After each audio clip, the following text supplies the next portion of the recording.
Good evening, everybody. This side, Rahul Magan here. Today, I would like to raise a very pertinent point which I am discussing with my friends who are in banking and working in the different domains of bank. We are currently under a discussion that whether the central banks are in a position to cut interest rates in a due course of time. Because first thing I would wish to clear in this video is that this video is generic in nature. By generic means that it is not applicable to any specific country or any specific central bank. Rather, it is applicable across the globe. The reason behind the problem is so big, but that is unfortunate that very little is covered on this problem. Now, as we understand that across the globe, the debt is rising. You name the country and the debt is rising. And in few cases, without quoting any specific name, the debt to GDP ratio crossed a percentage which is highly difficult to digest. And if the trend persists for these countries, probably another few years down the line, in this eventuality, there may be a chance that these countries would either end up as a technical default or these countries would go for a cash default. Now, there is a very thin line difference between technical default and cash default. Technically speaking, I do not agree with that difference, but this is a mechanical difference. Ladies and gentlemen, we also need to understand that when the countries raise a debt,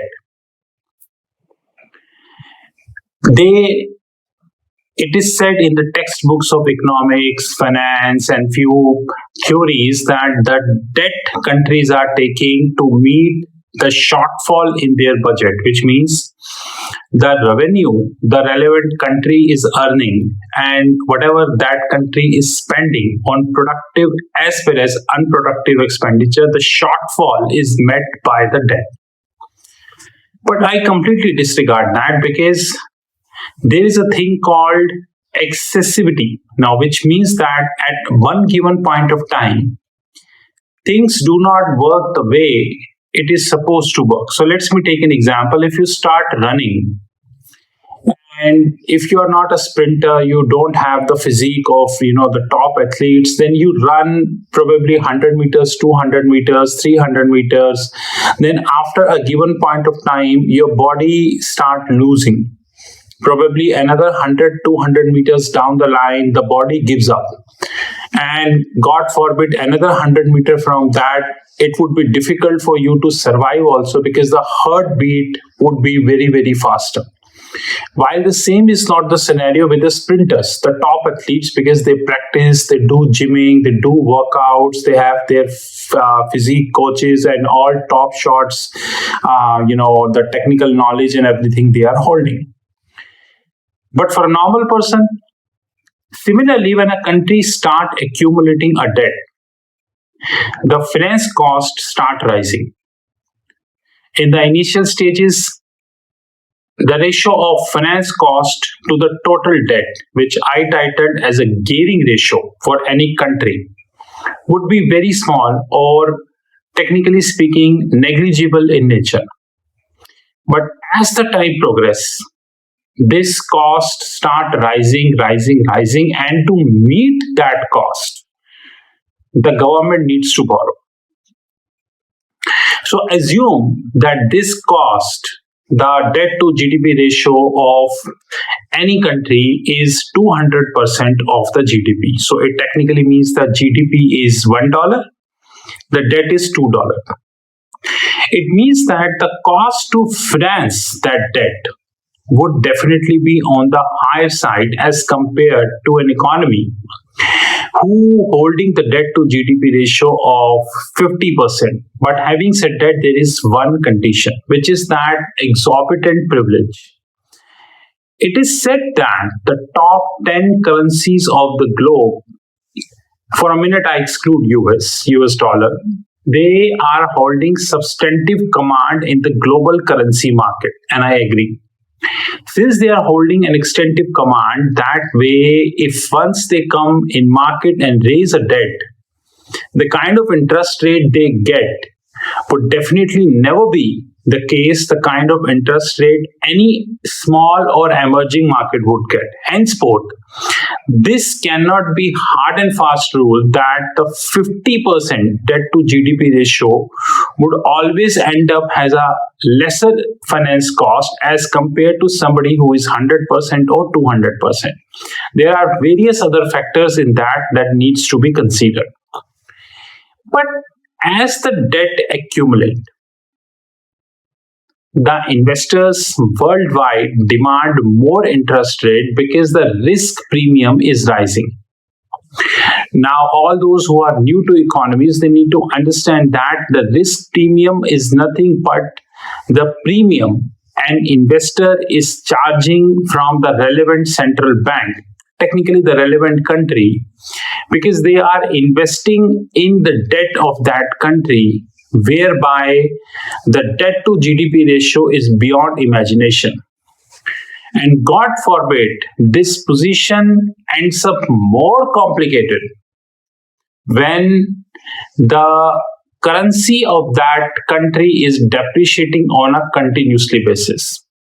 Because common sense, if I'm investing in that country, first of all, I'm taking a risk that what would that country defaults. Of course, there is a risk. Gone are the days when the sovereign credit risk or the government risk used to be zero. It is only a bookish thing now. But when the currency of that country is depreciating, then I'm taking a twin risk. And to hedge that currency risk, I need to pay from my pocket. Because I need to hedge that. Because let me take an example that if I'm giving a debt to any country and in a due course of time the currency depreciated by 10%, it means there is an additional risk of 10% which is on my shoulders, and that I need to compensate from the interest rate which I'm charging from that country henceforth. The very important thing which we need to understand is that twin problem the investor is facing nowadays.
On my YouTube channel, I made several videos about carry trades.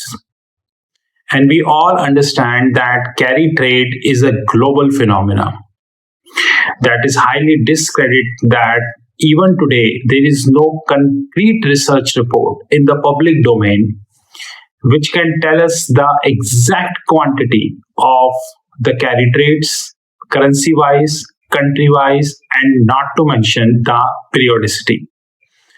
But I'm waiting for the fine day when we would have that report in public. But ladies and gentlemen, the twin problem which I raised in the first video would get exacerbate. Now, by exacerbate in that it would get more potent when that country is facing a flight risk. Now, what is a flight risk? Now, flight risk is a risk when your investment is dependent on international investors. Because international investors are known to invest in a country whereby they get the higher return and, more importantly, the fundamentals of that country to remain strong. But like we said, that if debt to GDP ratio of that relevant country continue to move up, out of the tax revenue. Now any government in the world get two type of tax revenue. One is a direct tax revenue, which is a corporate tax, personal income tax, and so on and so forth.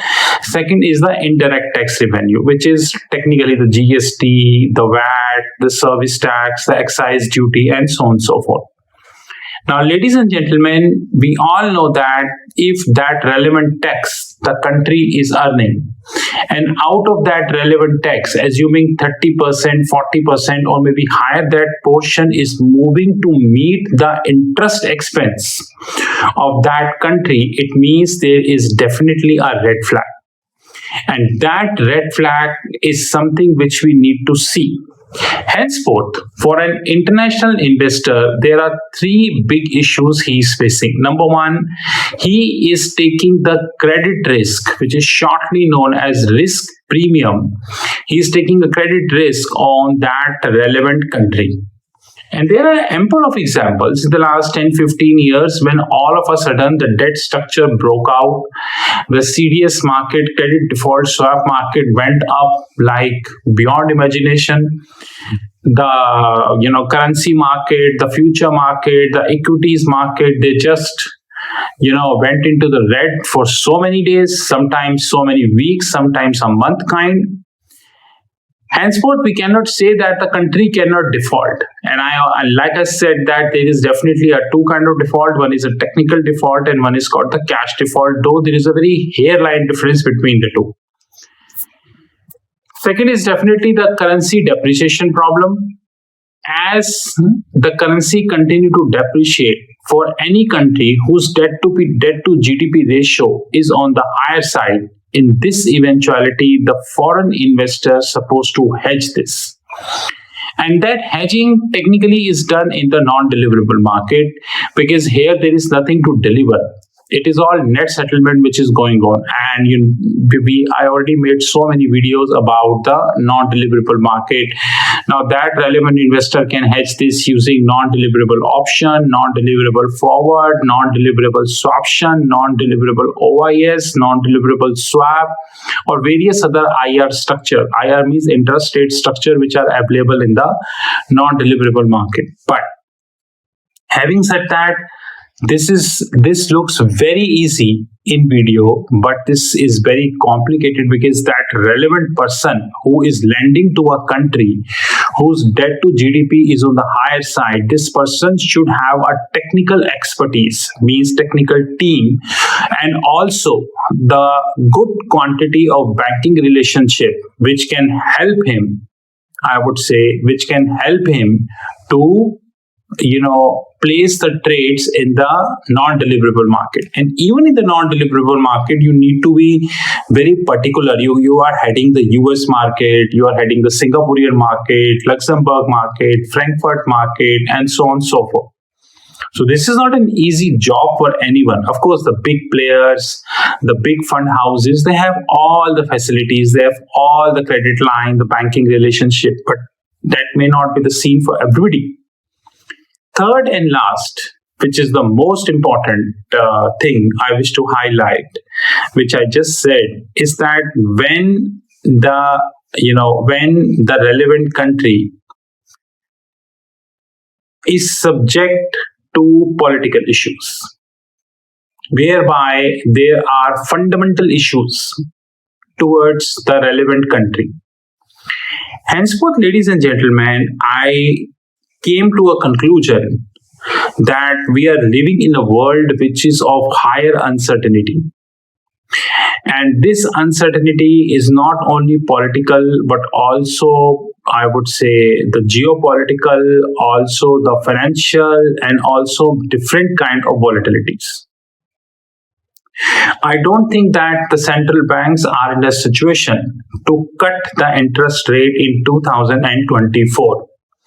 But having said that, they are also in a position to cut down, because when they increased the interest rate, they bypassed all technical points, all points of economics and finance, and just increase the interest rate, assuming they able to mitigate the inflation. Till what extent they, went correct, you all understand. So there is nothing to say. But now, when they are standing at the peak of the interest rate and the time is calling to cut the interest rate, they cannot, because as the debt rises, so is the risk premium by the investor, and that relevant investor will never let that central bank to cut interest rate. More importantly, ladies and gentlemen, the geopolitical issues like Russia-Ukraine war is entered in the third year. And now Russian president is once again, in power. It means another 6 years for him. So there is a probable chance that the war would continue. More importantly, the Israel-Hamas issue. God forbid there is another issue in line. We do not know. Henceforth, I strongly feel that the central bank are not in a position to cut interest rate. Because if they cut interest rate, then it would have a repercussion on them also. But ladies and gentlemen, like I said many times, this is financial market, whereby there are many decisions who do not have any merits in them. And when the time came, these decisions backfire. Let's see how the things move. This is Rahul Magan. You have my number, 9899 242 978. Thank you very much. Have a great time.